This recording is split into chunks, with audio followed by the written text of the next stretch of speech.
Bonjour et bon sabbat à nos frères et sœurs.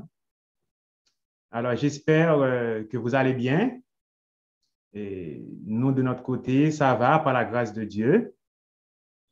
Alors, c'est le sabbat, c'est ici la journée que l'Éternel a faite, qu'elle soit pour nous un sujet de joie. De notre côté, ici à Montréal, il fait beau, il y a du soleil. Je ne sais pas pour vous, à Québec, mais pour nous, il fait beau. C'est toujours un privilège de prêcher au nom de Dieu. C'est toujours un privilège. Nous disons merci à Dieu pour cette grâce qu'il nous a faite. Et aussi, nous disons merci à l'Église, au comité de l'Église Agapé Libre de Québec pour la confiance, le fait que le comité nous a accordé la chance de partager cette présentation, ce message avec vous ce matin en ce sabbat. Alors, comme vous voyez à l'écran, le titre, c'est La séparation dans la Bible. La séparation dans la Bible. Je ne sais pas si vous m'entendez bien. OK. Alors, c'est ça. Fait que on va prier juste avant de commencer le message. Éternel, notre Dieu, notre Père, une fois de plus, nous te demandons ton assistance. Sans toi, nous ne pouvons rien faire. Assiste-nous par ton Saint-Esprit. Permets que les gens qui nous écoutent sur Zoom et les gens qui nous écoutent à la maison puissent être édifiés, non pas pour notre gloire, mais pour ta gloire et pour ton honneur au nom de Jésus. Amen. OK, la séparation dans la Bible, ça, c'est quand même un sujet qui, je peux dire, qui n'est pas populaire, qui est un peu difficile aussi.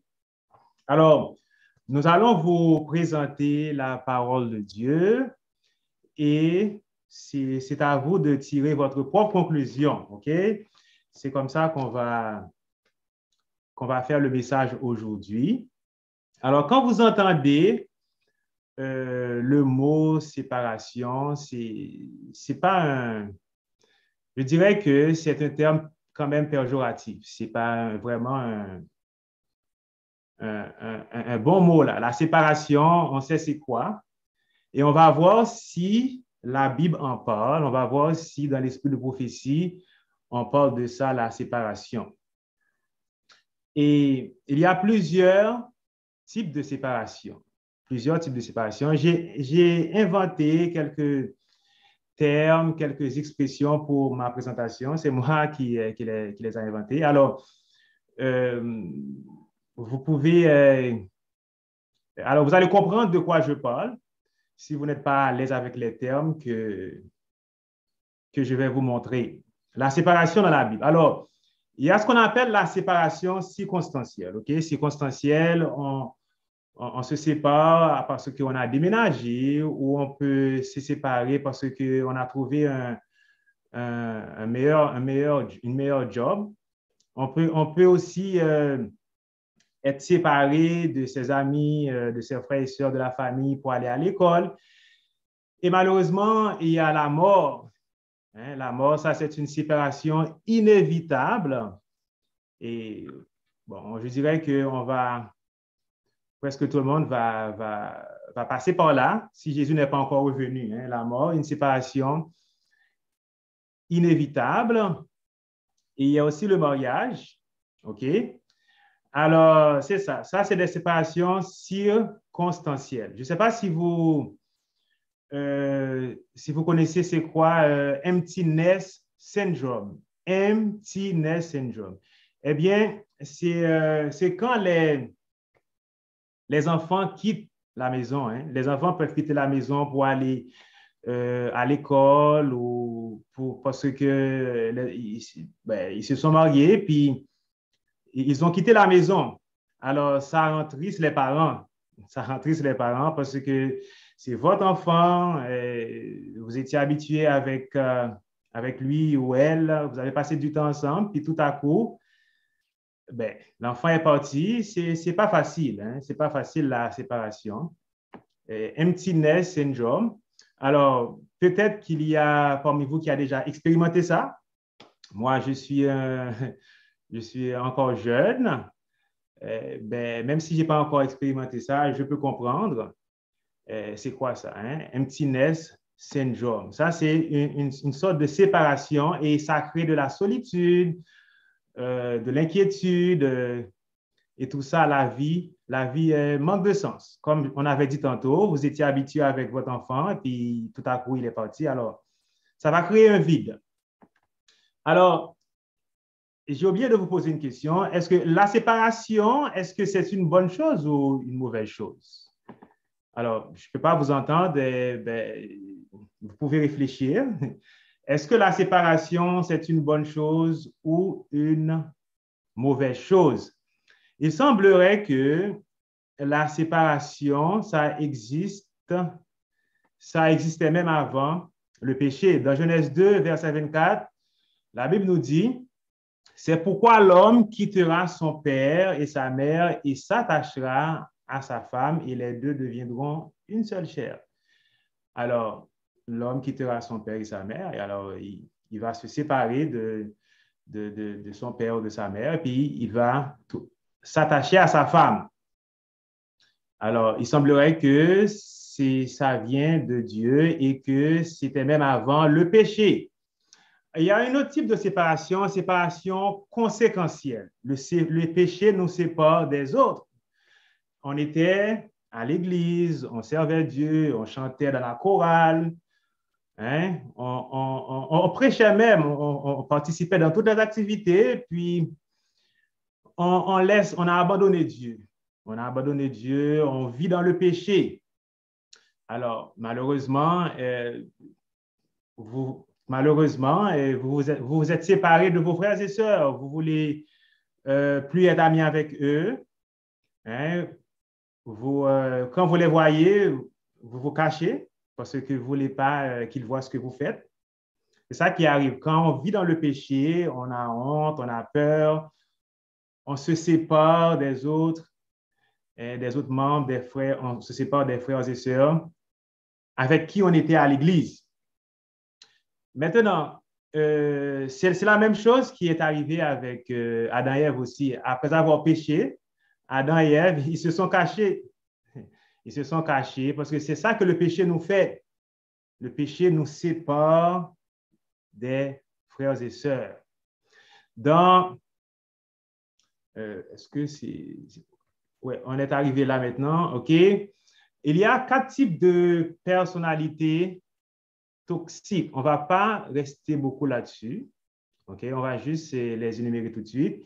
Il y a ce qu'on appelle la personnalité narcissique, la personnalité antisociale, la personnalité borderline, la personnalité paranoïque. Alors, vous pouvez faire vos recherches sur ces traits de personnalité.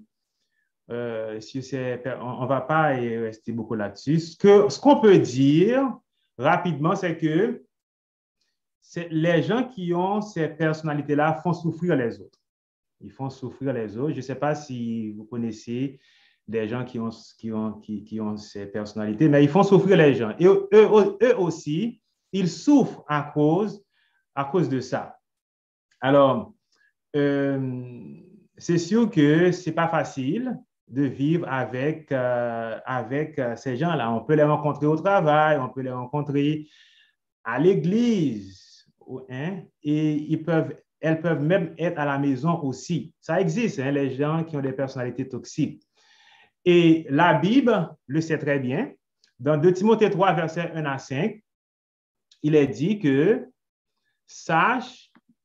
attendez-moi un instant, sache que dans les derniers jours, il y aura des temps difficiles, car les hommes seront égoïstes, amis de l'argent, vantards, orgueilleux, blasphémateurs, rebelles à leurs parents, ingrats, impies, insensibles, implacables, calomniateurs, violents, cruels, ennemis du bien, traîtres, emportés, aveuglés par l'orgueil, amis du plaisir plutôt que de Dieu.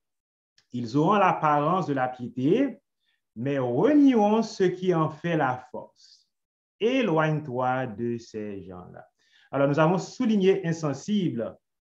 Insensible, un autre mot pour insensible, on peut dire c'est manque de l'empathie. Hein. On voit ça beaucoup de nos jours, surtout avec les réseaux sociaux, le média. Hein. On voit, il y a beaucoup de crimes qui se passent dans le monde, beaucoup de tueries aux États-Unis, dans les pays au Moyen-Orient. Les gens meurent par douzaines, par beaucoup, mais on dirait que maintenant, c'est rendu quelque chose de normal. On devient sensible. Ça ne nous dit rien. Les gens on n'est plus intéressé à avoir beaucoup de vues, hein, que d'aller aider la personne qui est en difficulté. Okay? Insensible, manque d'empathie. Okay? La Bible avait prophétisé ça. Éloigne-toi de ces gens-là. Qu'est-ce que ça veut dire? Comme je vous avais dit, je vous laisse le soin de réfléchir pour vous, qu'est-ce que ça veut dire? OK? Éloigne-toi de ces gens-là. Dans Tite 3, verset 10, il est dit, Tite 3, verset 10, éloigne de toi après un premier et un second avertissement, celui qui provoque des divisions. Est-ce que la Bible nous enseigne à se séparer de certaines personnes? Je ne sais pas, OK? C'est à vous de réfléchir, OK? Éloigne de toi après un premier et un second avertissement, celui qui provoque des divisions. Et l'une des choses que l'Éternel aime beaucoup, c'est les gens qui excitent des querelles entre les frères. Okay? Il y a 6 choses que est l'Éternel, et même 7 qu'il y a en horreur: les yeux hautains, la langue menteuse, les mains qui répandent le sang innocent, le cœur qui médite des projets iniques, les pieds qui se hâtent de courir au mal, le faux témoin qui dit des mensonges, et celui qui excite des querelles entre les frères. Maintenant, nous lisons dans Romains 16, verset 17. Je vous exhorte, frères, à prendre garde à ceux qui causent des divisions et des scandales au préjudice de l'enseignement que vous avez reçu. Éloignez-vous d'eux. Qu'est-ce que ça veut dire, éloignez-vous d'eux? Qu'est-ce que ça veut dire? Alors, est-ce qu'on doit prendre ça d'une manière littérale ou c'est une métaphore, c'est une façon de parler? Alors, je vous laisse le soin de réfléchir. Comme je vous ai dit au début, c'est à vous de tirer votre propre conclusion, OK? Maintenant, dans 1 Corinthiens 5, verset 11, il est dit, « Maintenant, ce que je vous ai écrit, c'est de ne pas avoir des relations avec quelqu'un qui, se nommant frère, est impudique, ou cupide, ou idolâtre, ou outrageux, ou ivrogne, ou ravisseur, de ne même pas manger avec un tel homme. » OK? Alors, le sujet de séparation, là, c'est vraiment, c'est dans la Bible. Il y a plusieurs versets qui en parlent. Il ne faut même pas manger avec eux. Qu'est-ce que ça veut dire pour vous? Pourquoi l'apôtre Paul a parlé ainsi? Hein? Alors, c'est ça qu'on essaie de voir. Maintenant, 2 Timothée 3, verset 6. Nous vous recommandons, frères, au nom de notre Seigneur Jésus-Christ, de vous éloigner de tout frère qui vit dans le désordre et non selon les instructions que vous avez reçues de nous. Un autre type de séparation, séparation pour la vérité. Séparation, si vous prêchez des messages et des vérités qui ne sont pas populaires ou qui ne sont pas acceptées par la majorité, eh bien, on peut vous accuser. On peut vous accuser, on peut vous appeler hérétique, on peut vous appeler dissident. Okay? On peut vous dire que vous causez de la division. Mais que nous dit la Bible? Dans Matthieu 10, 34 et 35, il est dit, « Ne croyez pas que je sois venu apporter la paix sur la terre. Je ne suis venu pas apporter la paix, mais l'épée. Car je suis venu mettre la division entre l'homme et son père, entre la fille et sa mère, entre la belle-fille et sa belle-mère. » Alors, n'ayez pas peur. quand on vous dit que, écoutez, vous causez de la division dans l'œuvre, hein, c'est pas bien de faire ça, il faut prêcher l'amour. Il semblerait que c'est quelque chose biblique. C'est qu'est-ce qui va faire la séparation? C'est le message qui va faire la séparation. Jésus l'a dit. Hein? Il est venu apporter, je suis venu mettre la division entre l'homme et son père, entre la fille et sa mère, entre la belle-fille et sa belle-mère. On dirait que ça fait partie de la vie, ça fait partie de l'évangile. Okay? C'est pas, il faut pas avoir peur, il faut pas être, parce que moi, on m'a déjà dit ça, on m'a déjà dit que que je crée de la division. Hein? Ben, c'est le message qui fait ça, c'est pas moi.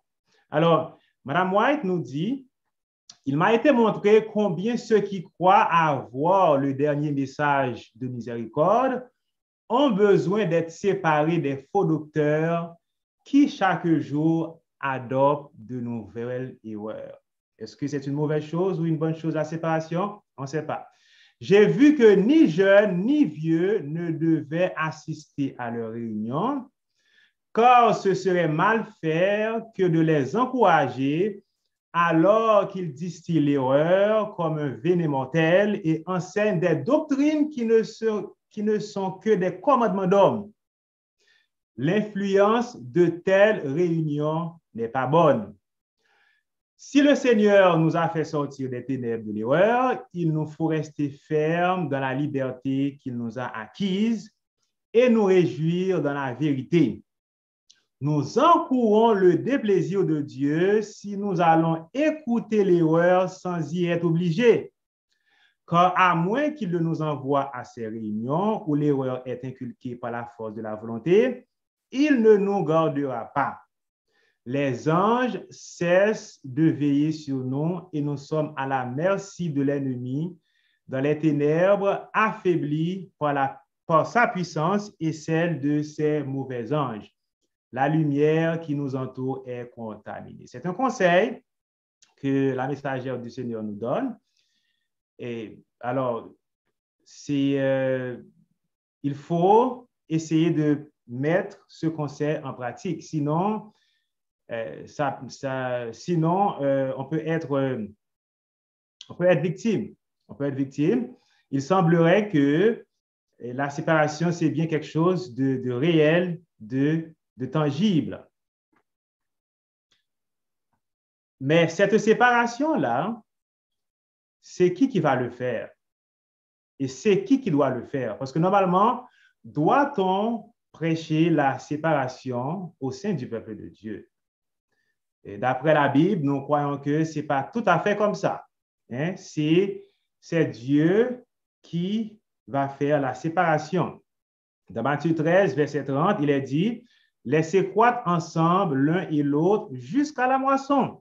Et à l'époque de la moisson, je dirai aux moissonneurs, c'est l'initiative de Dieu, arrachez d'abord l'ivraie et liez-la en gerbe pour la brûler, mais amassez le blé dans mon grenier. » Alors nous, en tant que serviteurs de l'Éternel, en tant que chrétiens, en tant que sentinelles, en tant que prédicateurs, notre rôle, c'est de prêcher la vérité, mais ce n'est pas à nous de dire aux gens de ne pas fréquenter telle ou telle église. C'est Dieu qui va faire la séparation. Okay? On sait il peut y avoir des abominations à l'église, il y a de l'apostasie, on le comprend très bien. On voit certains ministères qui prêchent la séparation. On prêche la séparation au sein du peuple de Dieu. Bibliquement parlant, on ne pense pas que c'est correct. C'est correct. On prêche le message, on prêche la vérité. C'est le message qui va faire la séparation, chers frères et sœurs. C'est le message. Et si les gens, on va dire que les gens quittent une église parce qu'on leur dit de quitter l'église, les gens vont quitter l'église parce que nous leur avons dit de quitter telle ou telle église, mais ce n'est pas parce que le message les a convaincus. Okay? C'est le message qui va faire la séparation. Le verset 29 nous dit, « Non, dit-il, de peur qu'en arrachant l'ivraie, vous ne déraciniez en même temps le blé. » OK? Alors, le souci de Jésus, là, c'est même pas pour l'ivraie. C'est même pas pour l'ivraie, hein, parce que c'est déjà, le cas est déjà perdu. L'ivraie, c'est pas bon, c'est déjà pas bon, mais c'est pour ne pas faire du mal au blé. C'est pour ne pas faire du mal à l'Église du Seigneur. Okay? Parce que si nous, on le fait, on peut le faire mal. Okay? Après le message des trois anges, on lit lance ta faucille et moissonne, car l'heure de moissonner est venue, car la moisson de la terre est mûre. Okay? On ne sait pas qui est bon et qui n'est pas bon. L'homme regarde à ceux qui frappent les yeux, mais l'Éternel regarde au cœur. Nous, notre devoir, c'est de prêcher la vérité et laisser le message faire son travail. OK? Il semblerait que la séparation est inévitable et c'est quelque chose de biblique. Matthieu 25, verset 32. Au retour de Jésus, toutes les nations seront rassemblées devant lui. Il séparera les uns d'avec les autres, comme le berger sépare les brebis d'avec les boucs. Voyez-vous? Alors, la séparation, c'est quelque chose de réel. Alors, comme on a dit tantôt, n'ayez pas peur si on vous dit que vous créez des divisions à l'Église. C'est le message qui fait ce travail. Séparation conflictuelle, séparation suite à un conflit. Je ne sais pas si ça vous est déjà arrivé. Eh bien, suite à un conflit avec quelqu'un, une prise de bouche, et puis on se sépare, on ne parle plus malheureusement. Ça, c'est quelque chose qui existe. OK? Ça, c'est quelque chose qui existe. Et même dans la Bible, ça existe aussi. On va voir peut-être un ou deux exemples. Attendez un instant, ça va vite. Dans Genèse 13, versets 7 à 12, on nous parle de l'histoire d'Abraham et de l'eau. On va lire ça rapidement. Il y eut querelle entre les bergers des troupeaux d'Abraham et les bergers des troupeaux de l'eau. Les Cananéens et les Phérésiens habitaient alors dans le pays. Abraham dit à l'eau, qu'il n'y ait point, je te prie, de dispute entre moi et toi, ni entre mes bergers et tes bergers, car nous sommes frères. Car nous sommes frères.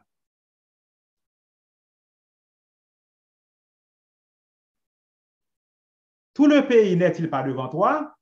Sépare-toi donc de moi. Si tu vas à gauche, j'irai à droite. Si tu vois à droite, j'irai à gauche. L'eau leva les yeux et vit toute la plaine du Jourdain qui était entièrement arrosée. Avant que l'Éternel eût détruit Sodome et Gomorrhe, c'était jusqu'à Soar comme un jardin de l'Éternel dans le pays, comme le pays d'Égypte. L'eau choisit pour lui toute la plaine du Jourdain et il s'avança vers l'Orient. C'est ainsi qu'ils se séparaient l'un de l'autre. Question, est-ce une bonne chose ou une mauvaise chose? Est-ce que Abraham et Lot ont bien agi ou est-ce qu'ils ont mal agi? Alors, c'est ça. On continue. Une autre séparation qu'on lit, toujours dans Genèse 5, verset 6. Il semblerait que c'est quelque chose que Abraham comment je peux dire ça? Hein? Abraham était bon là-dedans. Là. Dans Genèse 5, verset 6, il est dit, il fit des dons aux fils de ses concubines, et tandis qu'il vivait encore, il les envoya loin de son fils Isaac, du côté de l'Orient, dans le pays d'Orient. Pourquoi, d'après vous, Abraham a fait ça? Est-ce que c'était une décision sage?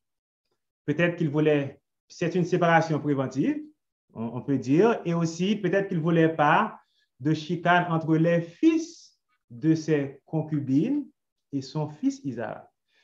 Il ne voulait pas de chicane. Abraham fut un homme riche, il avait beaucoup d'argent, il avait beaucoup de biens. Peut-être que les enfants allaient se battre entre eux, ils allaient y avoir beaucoup de chicanes. Est-ce que c'était une décision sage? Peut-être oui, peut-être non. Maintenant, nous allons continuer. Un autre type de séparation. OK, on est toujours dans la partie séparation conflictuelle. OK? Comme on avait dit, on a inventé les termes, hein, et séparation conséquentielle, conflictuelle. OK, ben, vous comprenez qu'est-ce qu'on veut dire là. Après quelques temps, Paul dit à Barnabas, partons refaire le tour de toutes les villes où nous avons annoncé la parole du Seigneur et rendons visite aux frères pour voir ce qu'ils deviennent. Mais Barnabas voulait emmener avec lui Jean, appelé aussi Marc. Et Paul estimait qu'il ne convenait pas de prendre avec eux celui qui les avait abandonnés en Pamphylie et qui ne les avait pas accompagnés dans leur œuvre. Leur désaccord fut si profond qu'ils se séparèrent. Ah, ils se séparèrent parce qu'ils ne pouvaient pas trouver une entente. Okay? On peut dire que ni l'un ni l'autre voulaient céder. Ils ne voulaient pas céder. Alors, ils se séparèrent. C'est ça qui est arrivé. On voit que le sujet, c'est bien tangible, c'est bien dans la Bible, ce sujet de séparation. Hein. Bien qu'on n'en parle pas beaucoup, mais aujourd'hui, on a essayé de traiter ce sujet.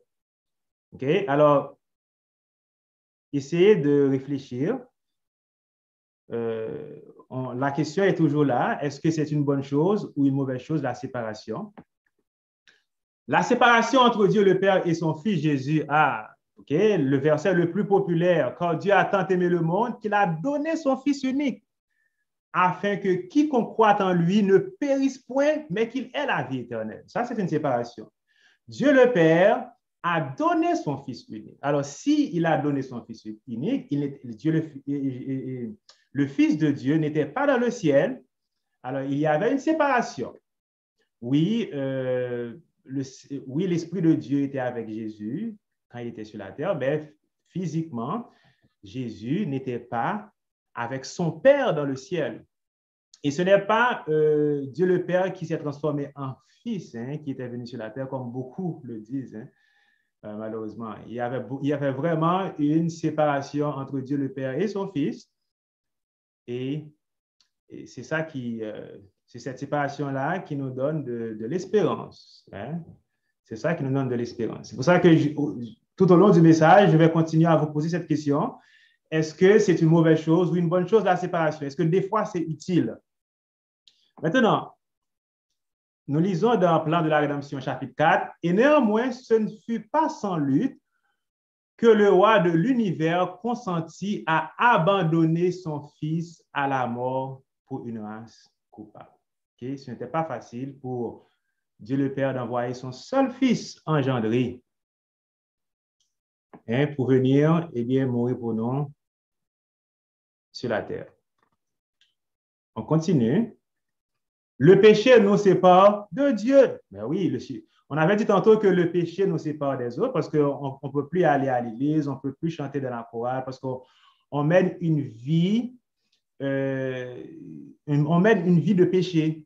On a peur des autres, on se cache. Et le péché aussi nous sépare de Dieu. Nous lisons dans Jérémie 2, verset 10, non pas Jérémie 2, non, Isaïe 59, verset 1 et 2. Non, la main de l'Éternel n'est pas trop courte pour sauver, ni son oreille trop dure pour entendre, mais ce sont vos crimes qui mettent une séparation entre vous et votre Dieu. Ce sont vos péchés qui vous cachent sa face et l'empêchent de vous écouter. Ah, c'est ça. C'est ça que le péché fait. Hein? C'est pour ça qu'on ne doit pas jouer avec le péché. Se séparer de Dieu n'est pas fun.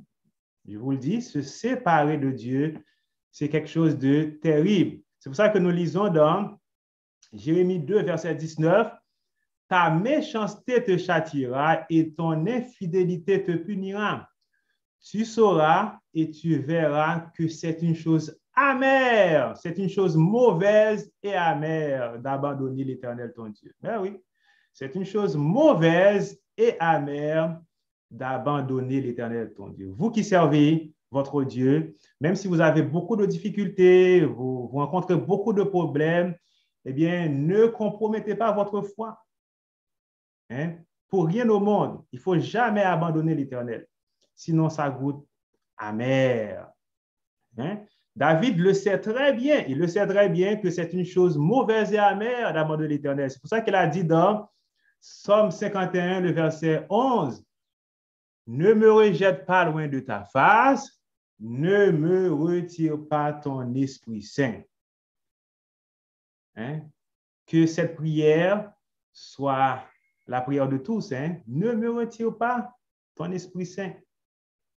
Parce que sans l'Esprit de Dieu, sans l'Esprit de Jésus, on n'est pas enfant de Dieu. C'est ça qui nous identifie en tant qu'enfant de Dieu selon Romains. C'est une chose amère. Maintenant, on voit que le psalmiste nous a dit « Ne me retire pas ton Esprit Saint ». Ça veut dire que le Saint-Esprit, c'est quelque chose qui peut être donné, il peut être enlevé. OK? Et le Saint-Esprit, le Saint-Esprit ne nous appartient pas, c'est l'Esprit de Dieu. Si Dieu vous donne son esprit, je ne sais pas, pour faire son travail, pour vous prêchez bien, ou quand vous priez, les gens sont guéris, vous pouvez bien interpréter la prophétie, Dieu met son esprit en vous. Mais c'est l'Esprit de Dieu, cet esprit qu'il vous a donné, il peut l'enlever. Alors, vous n'avez pas à vous glorifier, à vous vanter, ça peut être enlevé. Il faut rester humble. La prière qu'il faut faire, c'est comme David, ne me retire pas ton Esprit Saint. Okay? L'Esprit, c'est l'Esprit de Dieu. On ne peut pas utiliser la puissance de Dieu. On ne peut pas utiliser l'Esprit de Dieu, mais c'est l'Esprit de Dieu qui peut nous utiliser. Okay? Alors, on reste humble. Il n'y a pas sujet de se glorifier. C'est pas, Dieu peut l'enlever à tout moment. Il peut l'enlever à tout moment. Si on ne respecte pas les critères, si on mène une vie de désobéissance, hein, il avait enlevé son esprit de Saül. Dieu avait choisi Saül. Il avait mis son esprit en lui. Eh bien, Saül n'a pas écouté Dieu, il a désobéi, et puis Dieu a enlevé son esprit. Et David connaît cette expérience très bien. C'est pour ça qu'il a bien vite dit, hey, ne me retire pas ton Esprit Saint, s'il te plaît. Je vais essayer de me corriger. Je vais plus pécher, je vais abandonner. Ne me retire pas ton Esprit Saint. Jésus est le pont qui nous relie avec Dieu le Père. Okay? Le péché nous sépare de Dieu. On abandonne le péché. On confesse nos péchés. Et puis, heureusement, Jésus nous réconcilie avec Dieu le Père. Séparation diplomatique. Bon, c'est comme ça que je l'appelle le terme. Hein.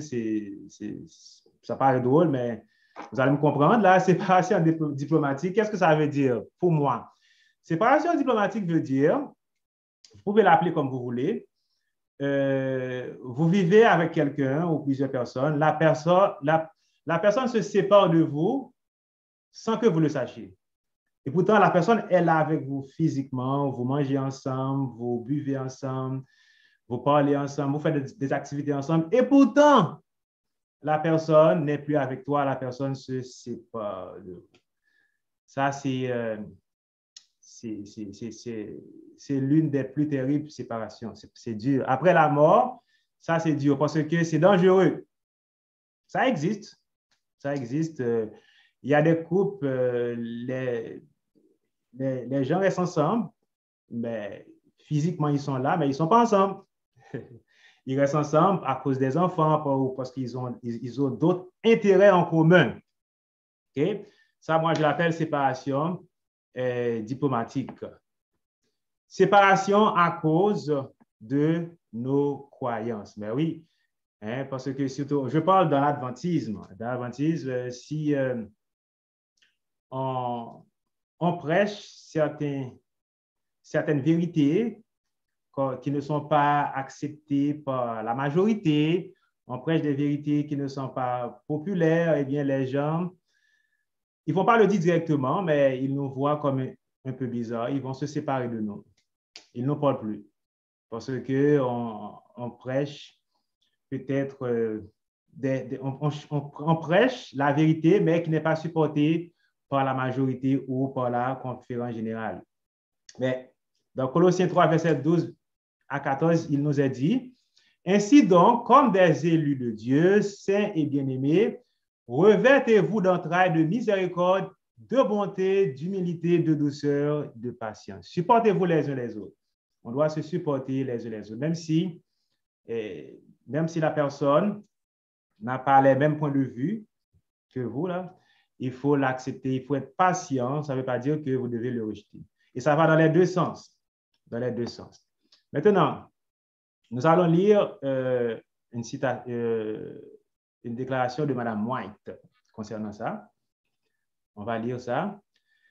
Si un frère diffère de vous sur certains points de vérité, ne vous abaissez pas au ridicule, ne le placez pas sous un faux jour ou ne déformez pas ses paroles en le passant en dérision. N'interprétez pas mal ses paroles et ne les arrachez pas de leur vrai sens. Ce n'est pas un argument consciencieux. Ne le présentez pas devant les autres comme un hérétique quand vous n'avez pas avec lui enquêté sur ses positions en prenant les Écritures texte par texte dans l'esprit du Christ pour lui montrer ce qu'est la vérité. Ben oui, ils vont vous dire dissidents, ils vont vous dire que vous êtes des hérétiques, mais ils n'ont même pas enquêté avec vous sur vos positions. Vous ne connaissez pas vous-même les preuves qu'il a de sa foi et vous ne pouvez pas vous-même définir votre propre position. Prenez votre Bible en main et dans un esprit bienveillant, pesez chaque argument qu'il vous présente et montrez-lui par les Écritures s'il est dans l'erreur. Montrez-nous par la parole de Dieu si nous sommes dans l'erreur. J'étais en train de prêcher sur Facebook. Il y a le message était long et tout ça. Et le pasteur, il y a un pasteur qui m'a dit hérétique dissident. C'est ça qu'il m'a dit.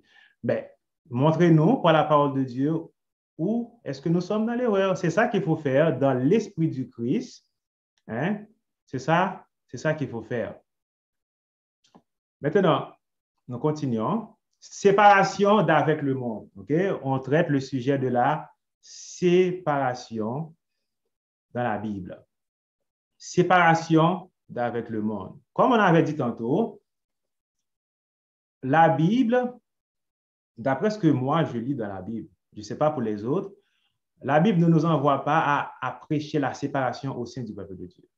C'est le message qui va faire la séparation. Mais la Bible nous demande de prêcher la séparation d'avec le monde. Nous lisons dans 1 Jean 2, versets 16 et 17, « N'aimez point le monde, ni les choses qui sont dans le monde. » Nous sommes appelés à être séparés du monde, chers frères et sœurs.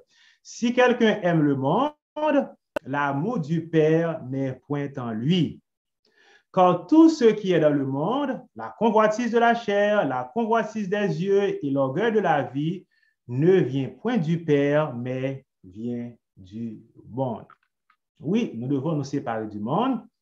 Ces jours-ci, nous voyons que, eh bien, au lieu de nous séparer du monde, on essaie de copier les choses du monde. Les chrétiens d'aujourd'hui essaient de copier les choses du monde. Ils font ce que le monde fait. Ils mangent comme le monde, ils s'habillent comme le monde, ils écoutent les mêmes musiques que le monde.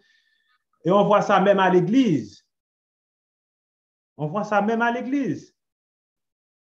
C'est le monde qui devrait en train de nous imiter, pas nous. Nous avons une réforme sanitaire que Dieu nous donne. Il y a une façon de manger. Le chrétien a une façon de s'habiller. Il y a une façon de parler. On ne peut pas écouter les mêmes musiques qu'eux. On ne peut pas parler comme eux. Nous devons être séparés du monde. Si nous ne sommes pas séparés du monde, l'amour du Père n'est point en nous. Ne vous conformez pas au siècle présent, mais soyez transformés par le renouvellement de l'intelligence afin que vous discerniez quelle est la volonté de Dieu, ce qui est agréable, bon et parfait. OK? Alors, nous devons nous séparer du monde et chers frères et sœurs. Sinon, l'amour du Père ne va pas régner en nous. OK? Maintenant, nous sommes presque arrivés à la fin du message. Hein? La question que j'ai pour vous, il y a des séparations volontaires, il y a des séparations involontaires. Des fois, vous pouvez être séparé de quelqu'un, ce n'est pas votre faute. Des fois, ça peut arriver. Il y a des séparations pour de bonnes causes, il y a des séparations pour de mauvaises causes. On voit bien que c'est un terme qui existe dans la Bible. Maintenant, si on va dire que ça peut arriver que vous êtes séparé avec certaines personnes, peut-être que, bon, écoutez, peut-être que vous êtes parents et vos enfants ont quitté la maison, hein, ou vous vous êtes séparé à cause d'un conflit que vous avez eu avec quelqu'un.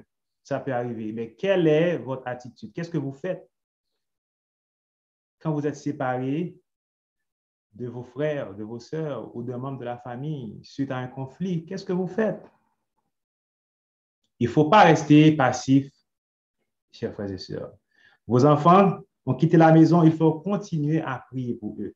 Vous vous êtes séparés de quelqu'un suite à un conflit, qu'est-ce que vous faites? Vous faites rien? Non, il faut prier pour cette personne.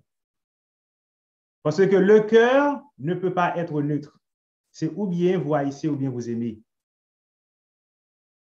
C'est ça. Il ne peut pas y avoir de neutralité. C'est pour ça que nous avons lu ce verset. Mais moi, je vous dis, aimez vos ennemis, bénissez ceux qui vous maudissent, faites du bien à ceux qui vous haïssent et priez pour ceux qui vous maltraitent et qui vous persécutent. Okay? C'est ça que la Bible nous demande de faire. Peu importe la raison de la séparation, on se sépare de vous parce que vous prêchez la vérité, parce que vous prêchez des messages qui ne sont pas populaires mais bibliques. Qu'est-ce que vous priez pour ces gens-là? Il ne faut pas rester passif. Moi, je ne suis pas un... Excusez-moi, ça va vite. Je ne suis pas un expert dans les analyses de matchs de football. Là. Je ne regarde pas le soccer beaucoup. Je ne suis pas un expert, mais d'après mes expériences, je sais une chose. Quand je regarde un match de soccer, de football, l'équipe là qui se met à la défensive, OK, pour éviter que l'autre marque un but, là, l'équipe qui se met à la défensive, d'après mes expériences, c'est cette équipe-là qui va perdre. Ça, c'est mes expériences à moi. OK? On n'attaque pas, on n'essaie pas de marquer deux buts, mais on reste à la défensive. OK? Alors, nous ne devons pas rester passifs, chers frères et sœurs. Nous devons aimer, nous devons prier pour les gens qui nous font du tort, nous devons prier pour les gens qui nous persécutent. Je sais que ce n'est pas facile, mais c'est pour notre bien. Comme on a dit, le cœur ne peut pas être neutre. C'est ou bien vous aimez ou bien vous haïssez. Il faut, comme ça, on va surmonter le mal par le bien. Oui, on a parlé de la séparation tantôt de la Bible. Si malheureusement, comme on a dit tantôt, des fois, ce n'est pas votre faute si vous êtes séparé de quelqu'un. Si la majorité vous rejette, ce n'est pas votre faute. Hein? Si la majorité vous rejette, c'est à cause d'un message que vous prêchez, ce n'est pas votre faute. Maintenant, nous avons vu que Abraham, nous avons vu l'histoire d'Abraham et de Lot. Ils se sont séparés pour éviter d'avoir plus de conflits entre eux. C'est ça qu'ils ont fait. Mais plus tard dans l'histoire, lorsque Lot était en difficulté, qu'est-ce que Abraham avait fait? Abraham était venu lui secourir. Abraham était venu l'aider. Et dans l'histoire de Joseph, c'est la même chose. Joseph s'était séparé de ses frères, mais quand ses frères étaient en difficulté, quand le moment était venu, Joseph les a aidés. C'est la même chose pour nous aussi, chers frères et sœurs. Si nous avons des gens avec qui, eh bien, ça fait longtemps, peut-être que vous vous êtes séparés d'eux à cause d'un conflit ou quelque chose, il faut prier pour eux.